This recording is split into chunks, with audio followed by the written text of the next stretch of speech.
From StoryFlo, this is your daily audio brief. Theo here. July 27th, Tech Desk. 5 stories from the last 24 hours. Here's where I'd start. Let's get into it. First, from BAIR Blog, teaching LLMs to update beliefs for efficient long-horizon interaction. I've been digging into this new ABBEL framework, and the thing that really sticks out is how they treat the summary as a belief state that gets updated step by step, instead of just shoving the whole history into the model. By pulling the what to remember out of the raw context and supervising the content of each belief, they turn the summarization problem into a clean, isolated task. The clever part is the belief grading signal. They let the model act as both encoder and decoder. After each action, they check how well the updated belief can reconstruct the latest observation. That gives a concrete reward for keeping the right pieces of information, and it works even when you can't handcraft a perfect heuristic. In practice, they showed it cuts the memory footprint dramatically while closing about half the performance gap to full context models on a collaborative coding benchmark. On the combination lock game, adding domain-specific grading even let ABBEL beat the full context baseline. Overall, the takeaway is that by turning the summary into a supervised belief code, you get a more efficient learning signal and a lot less context to juggle, which seems especially useful for long-horizon tasks like coding assistance. Next. Second, from AI News. America's AI investment boom is reshaping the economy. The surge in AI spending isn't just about new models. It's the massive build-out of data centers, high-speed fiber, and power that's pulling in billions for construction, engineering, and chip production. That hardware push is spilling over into traditional sectors. Factories are using AI to catch defects early, hospitals are shaving admin work, and banks are crunching market data in seconds. Those upgrades are reshaping how investors read the economy. Currency markets start to price in higher productivity and capital spending long before official GDP numbers appear, so the dollar can move on AI-related announcements alone. Because the real value will come from how businesses embed the tools, firms are spending on training, governance, and data security to turn short-term efficiency into lasting productivity gains. The ripple effect reaches places like Texas, Arizona, and Virginia, where reliable power and skilled labor attract the new data center projects, boosting local jobs and feeding back into the broader U.S. economic outlook. Up next, third, from AI News. How AI is shortening drug discovery timelines in China. I've been thinking about how in silico's pipeline actually works under the hood. They stitch together a generative AI engine that spits out target proteins and molecule sketches, then hand those designs to researchers who synthesize a handful, often under 100, rather than the thousands you'd expect. The lab in Shanghai runs the wet lab validation with automated sampling and screening that keeps the feedback loop tight. Because the AI narrows the chemistry space, they can name a preclinical candidate in about 9 to 13 months, whereas the classic route drags on for 4+ years. Their fastest run hit nomination in 9 months, and they've already logged 31 preclinical leads since 2021, with 13 IND clearances. The Chinese infrastructure matters too.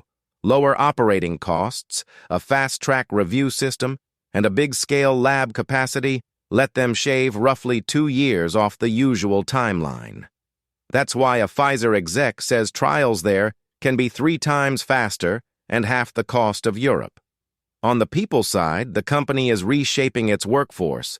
About 40% of the software side could be automated or repurposed, so scientists are learning to steer the AI and the robots instead of doing every assay by hand. It's a quiet shift, but it's what's driving the speed. And then, fourth, from MIT Technology Review. AI, building the enterprise environment for agentic AI. I've been digging into Intel's take on building an enterprise environment for agentic AI, and the thing that kept popping up is that it's not just about a bigger language model, it's a full-stack systems challenge.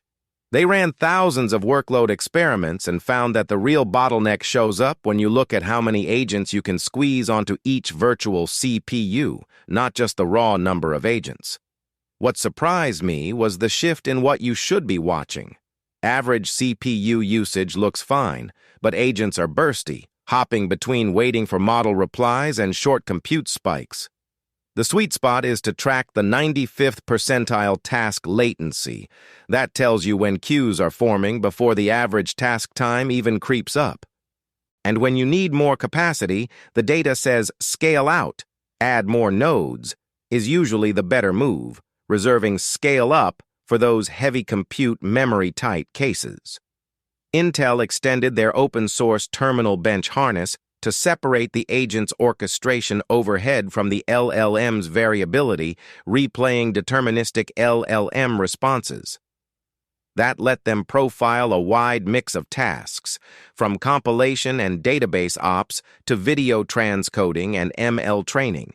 So the findings feel relevant to real-world enterprise workloads. Bottom line, successful agentic AI hinges on planning around agent per vCPU density, monitoring latency, and scaling out by default, all while wrapping the automation around already codified, measurable workflows like code generation, test farms, ticket triage, and security reviews. It's less about flashy model metrics and more about a reliable, cost-aware foundation that lets the agents do the real work. Next, fifth, from MIT Technology Review. AI, closing the data loop in AI-driven drug discovery. What's shifting under the hood is that AI is no longer just a helper for sifting through massive libraries. It's actually designing molecules from scratch and feeding those designs straight into the wet lab. That flips the old workflow. Instead of testing millions of random compounds, researchers get a tighter set of candidates that already look promising, which means the bench teams now have to handle more detailed, data-rich experiments. The bottleneck has become the quality of the data itself. Public datasets are full of positives, missing the failures that would teach models what not to do, and even some images get subtly altered. Vendors are starting to lock down data integrity with hash-based checks, and the bigger vision is an integrated loop where every assay automatically updates the AI, keeping the whole system fair and continuously improving. The net effect is a faster, more informed cycle that could finally bring AI-designed drugs into the clinic within a few years. Up next, sixth, from MIT Technology Review, AI. The path to artificial superintelligence. Imagine a healthcare system made up of multiple AI agents, one that manages symptom assessment, another scheduling, a third insurance, and a fourth pharmacy. Each is an expert in its domain, but they all have their own distinct knowledge and objectives. Today, they can exchange data, but they are not yet able to actually coordinate patient care without a human making the decisions. The intelligence is already there. And then, seventh, from the decoder. Meter introduces a new metric to calculate exactly when AI agents become more expensive than humans. So I was looking into this new metric that's supposed to help figure out when AI agents become more expensive to use than humans. It's called the expenditure horizon, and it basically puts a dollar figure on how cost-effective these AI agents are at solving problems. The idea is to give a clear picture of when it's more cost-effective to use AI versus human labor. The early results from testing this metric on a specific AI model, the NanoGPT speedrun, weren't super impressive. It seems like the metric has some blind spots, which means it might not be giving the full picture. This could be because the metric is still new and needs some refinement, or it could be that the AI models being tested are just not complex enough yet. One thing that's interesting is that the newest generation of AI models could totally change how this metric works. If these newer models are more efficient or can solve problems in different ways, it could affect how the expenditure horizon is calculated. This means that even if the early results are underwhelming, it's still worth keeping an eye on this metric to see how it develops over time. It's also worth noting that the expenditure horizon is not just about the upfront cost of using AI agents versus human labor. It's about the overall cost-effectiveness of using these agents to solve problems. This means that even if the initial cost of setting up an AI agent is high, it could still be more cost-effective in the long run if it can solve problems faster or more accurately than humans.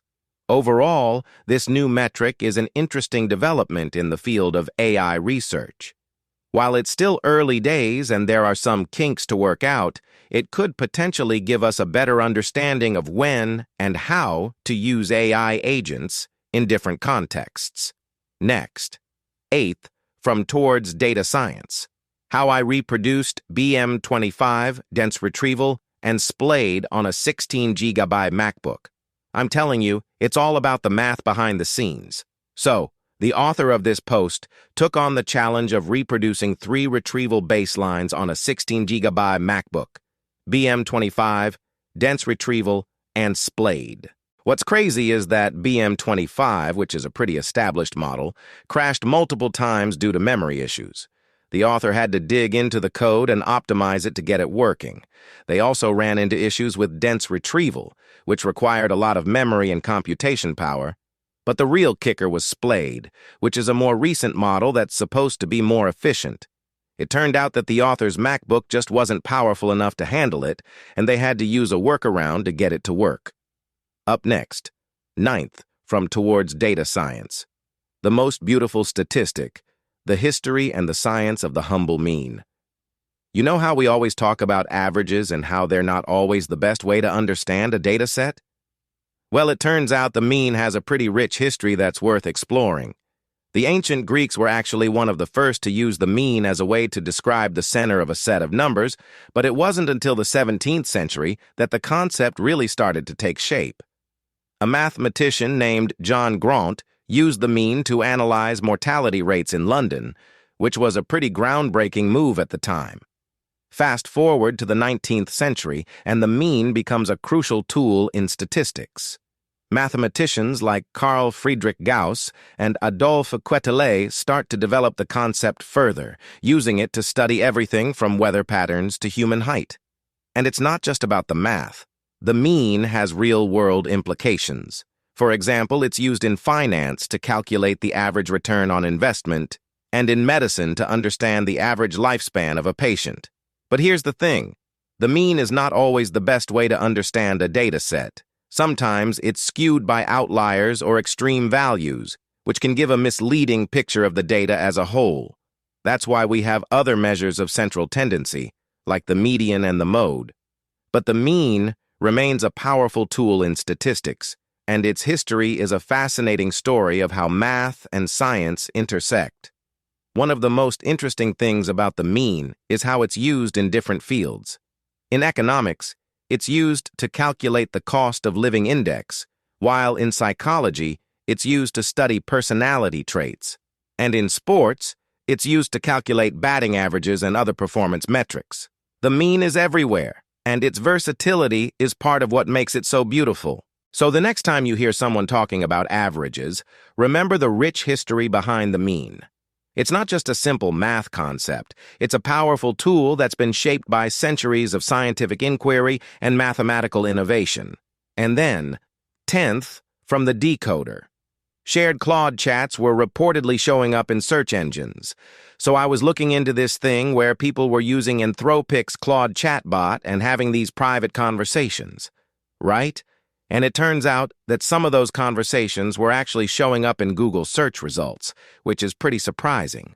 The reason this was happening is that the pages where these conversations were taking place didn't have a thing called a no-index tag, which is like a flag that tells search engines not to index that page. As a result, some pretty sensitive stuff was appearing in search results, like crypto keys and legal questions. It's not the first time this has happened either. OpenAI had a similar issue last year. That's it for today. Tomorrow morning, whatever the night brings. Stay curious. If this saved you time, the full feed is free at storyflo.com.